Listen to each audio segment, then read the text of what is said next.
Olá pessoal, tudo bem com vocês? Espero que sim, pois precisamos estar, né? Gente, hoje nós vamos falar aí sobre a síndrome do pavio curto. Quais as consequências do comportamento agressivo no nosso trabalho? Xingamentos no trânsito, agressões físicas e vontade de destruir a mesa de trabalho sempre que algo não sai do jeito que a gente esperava. Já viveram essas situações? Já presenciaram esse tipo de situação? Né? Você já passou por algum desses momentos? Como que foram? Como foi? Esse tipo de comportamento aí, né, ele pode ser sinal da chamada síndrome do pavio curto, né? O nome popular aí do transtorno explosivo intermitente, que a gente chama de TEI, né? Abreviamos para TEI. Esse distúrbio ele pode aparecer em qualquer idade, mas ele é bem mais frequente aí em homens na idade adulta. Naturalmente, né, ele leva aí a atitudes de maior agressividade, né, que se convertem aí em diversos problemas, tanto em sua vida pessoal como na sua vida profissional.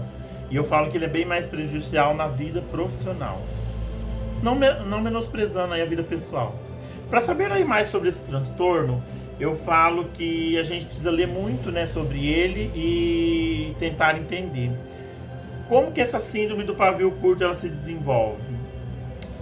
Estudiosos aí já sobre o assunto, né? Esse problema aí apresenta aí causas biológicas, mas também de profunda ligação aí com o meio em que a pessoa vive, né? O meio que ela está inserida, né? O lugar que ela está fazendo parte. Começa lá atrás. Se a criança, por exemplo, ela cresce numa casa em que os pais aí se agridem, né? Ela tem maior chance de desenvolver esse transtorno num ambiente familiar mais agressivo. Então vai se tornar um adulto agressivo também, porque teve essa convivência em casa. Na infância, e o problema já pode dar os seus primeiros sinais, que geralmente aí são confundidos com birrinhas infantis. Né? Muitos pais devem prestar atenção nesses detalhes, como está o seu ambiente, seus filhos estão fazendo muita birra. Por isso, disse que o TEI, né, o transtorno aí explosivo intermitente, é uma doença aí transgeracional. O que é isso? Em que o comportamento agressivo ele é aprendido por meio aí da observação e da imitação. Crianças tendem a imitar, né, comportamentos que eles veem na TV ou em casa. Assim, a criança reproduz as atitudes que ela observa nos pais, nos irmãos, por exemplo, como eu falei, na TV, em determinados programas, por isso que existem as restrições de idade para determinados tipos de coisa que a gente deve ver, né? Na adolescência e no início da idade adulta, espera-se que o indivíduo ele já tenha aprendido a lidar melhor aí com a frustração da vida, né? Nesse portador aí da TEI, né, do TEI, do transtorno, no entanto, essa capacidade ela não foi adequadamente desenvolvida, né, de modo que as explosões de raivas continuam, né, podendo até mesmo tornar-se cada vez mais grave, gente. No ápice da idade adulta, ocorre também o ponto mais crítico do problema. Eu falo aí que por volta dos 30 anos, né, segundo os estudiosos e os psicólogos, né, que estudam o assunto, quando o indivíduo ele está em um momento altamente produtivo, mas também altamente estressante. Os ataques de fúria podem ocorrer nessa idade dos 30 anos, né, quando você está mais produtivo. Seja no trânsito, no trabalho ou mesmo dentro de casa, a TEI, né, esse transtorno, ele mostra os seus sintomas. Já na idade mais velha, o indivíduo com a TEI, ele tende aí a ter, né, uma redução dos sintomas, pois já não há tantas cobranças aí, né, a seu respeito, né, em cima do seu dia a dia. Além disso, é natural que as pessoas nessa idade ela queiram se isolar-se um pouco, né, para amenizar as consequências desse transtorno emocional. Muita gente faz isso, ainda mais hoje, piorou ainda a situação. E eu falo aí, quais são as consequências do problema, né, na vida pessoal e na vida profissional? Quais as consequências desse tipo de problema? Em primeiro lugar, eu falo aí que é importante ressaltar que nem toda pessoa, né, que desenvolve esse tipo de transtorno o identifica como problema. Ela acha natural isso, gritar, né? Chefes que tendem a gritar muito com seus colaboradores. É bastante comum as pessoas referirem aos episódios como um traço da sua personalidade, né? E não como uma doença. Ah, ele tem um gênio forte, meu chefe tem um gênio forte. Cuidado, gente. Por isso, o primeiro desafio é fazer com que a pessoa perceba que aquele comportamento é emocionalmente desproporcional aos acontecimentos. Eu já vivi muito isso na minha própria vida. É complicado. Palavras e atitudes aí ditas no calor do momento podem magoar as pessoas que convivem com você no dia a dia, né? Especialmente familiares e amigos, até mesmo membros da sua equipe no seu local de trabalho. E não é raro, portanto, que as pessoas com o TEI, né, ela passem por separações em relacionamentos amorosos e que se envolvam aí com problemas com a justiça, brigas de trânsito, de bar, né, são relativamente comuns para os indivíduos nessas condições. Quantas vezes nós estamos vendo na internet aí explosões de fúrias por nada, né, em lanchonete, em locais públicos, as pessoas estão completamente, né, transtornadas. No ambiente profissional, né, as consequências também elas são muito graves. Eu falo que é uma das mais graves. Esse descontrole emocional, o indivíduo pode destruir o clima de toda uma equipe em que trabalha, né? Ao levantar a voz para os colegas e chefes, né? Por bobagens ou por coisas meramente ali, né? Inexplicáveis. Fica difícil conversar, trabalhar e conviver com as pessoas assim. Quem não tem um chefe que a pessoa não pode nem ver, gente? Até mesmo os clientes, né, da sua própria empresa, em alguns casos, tornam-se vítimas dessas pessoas agressivas. Já foram em alguma loja e foram mal atendidos, né? Naturalmente, ninguém deseja conviver ou trabalhar com pessoas com esse comportamento. Nenhuma das empresas, nem seu cliente, nem colegas de trabalho, nem relacionamentos amorosos.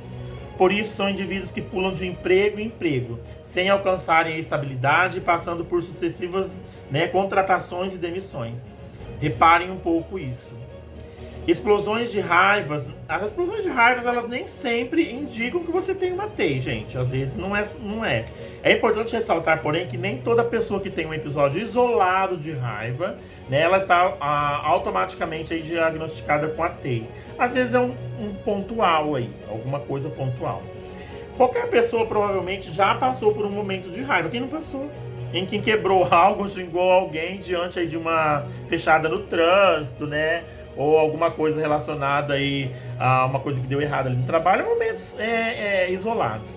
No entanto, o que eu estou falando, o quadro de TEI é algo mais complexo. É coisas diárias que acontecem cotidianamente. Segundo aí os especialistas que estudam esse assunto, é preciso que haja recorrência nesses episódios e não um ato isolado. Ou seja, a pessoa está fazendo isso direto. E isso sim é considerado uma TEI. Além disso, aí, o quadro de TEI ele é caracterizado também pela desproporcionalidade aí entre o fator decadente, né, e inesperadas situações aí emocionais. Os relatos médicos eles apontam que as pessoas com TEI têm sintomas aí também específicos, né, durante as explosões de raiva, como pensamentos raivosos, né, no seu dia a dia, sempre estão com raiva. Apertos no peito ele sente, palpitações e sudorese. O indivíduo até parece que a explosão de raiva está para acontecer, mas não consegue evitar. A pessoa pensa, né, mas não consegue evitar. É algo incontrolável para ele. As explosões geralmente não duram mais do que alguns minutos. São coisas rápidas. E logo aí após o término, é comum que a pessoa tenha até certa sensação de alívio, mas o arrependimento vem logo em seguida. Ficam arrependidos de tudo que fez, né? Não deveria ter feito. Além disso, também é necessário recitar que a agressividade pode ser sintoma de outros transtornos da mente, que não a TEI. Por isso, procurar um médico uma ajuda, né? Um psicólogo, um psiquiatra, né? Tentar resolver e identificar o seu problema. Qual que é o seu problema? É o caso aí que eu falo do transtorno de personalidade, que a gente chama de borderline, o síndrome de Burnout, do transtorno aí afetivo bipolar, do transtorno de déficit, né, de atenção, como hiperatividade, ou de transtorno aí de espectro autista. São todos termos médicos, gente, que vocês pesquisarem vocês vão achar. Até mesmo aí condições como Alzheimer, né, até o traumatismo craniano podem ter aí a irritabilidade, né, com um dos seus sintomas, né? Às vezes algum acidente aconteceu, alguma batida na cabeça pode causar isso. Por isso que eu falo que procurar o médico. Apenas o médico poderá fazer um diagnóstico aí diferencial. Agora, como tratar aí a condição, né? Alguns estudos realizados, né, em diferentes países aí, eles estimam que a síndrome do pavio curto, ela possa acometer entre 4 e 6% da população mundial, gente. Olha isso. É muita gente, né? Mas também tem a boa notícia, que existe tratamento para essas condições. Pessoal, existe. Acreditam nisso? Existe. né? O principal tratamento aí existente na atualidade é a psicoterapia, né? Sobretudo por meio da terapia cognitiva comportamental, que a gente chama de TCC. E eu falei que as sessões da TCC, elas são importantes para que o indivíduo identifique os gatilhos, né? Para suas explosões de raiva. O que causa esses gatilhos? Quais são os seus pontos de ápice aí? Desenvolver aí a habilidade social, aprender técnicas de relaxamento, desenvolver aí meio de resistir aos impulsos agressivos, né? E que consiga lidar aí, né, de forma mais adequada, né, com esses agentes aí estressores do seu dia a dia. Tentar identificar onde está o problema. Há também aí um tratamento medicamentoso, mas ele não é necessário em todos os casos. Por isso que eu falo que tem que procurar um médico para saber se você vai ter que tomar um antidepressivo ou alguma coisa assim. Cabe ao médico psiquiatra dizer se é preciso ou não tomar medicação, gente. E qual é a opção mais indicada. Por isso que eu menciono sempre procurar um médico, né? Um psicólogo, um psiquiatra. Em geral, aí são utilizados medicamentos antidepressivos, benzodiazepínicos, né? E estabilizadores aí de humor, muitas vezes. Gente, faz sentido tudo isso pra vocês que eu estou passando? Vocês estão passando por essa situação? Eu espero aí que tenha ajudado vocês ou alguém de alguma forma, de algum tipo, nesse tipo de conteúdo aqui. E como nossos vídeos são curtos, eu sempre falo, boa sorte, sucesso sempre, né? E até um próximo vídeo aí que eu vou estar abordando qualquer tipo de assunto. Grande abraço.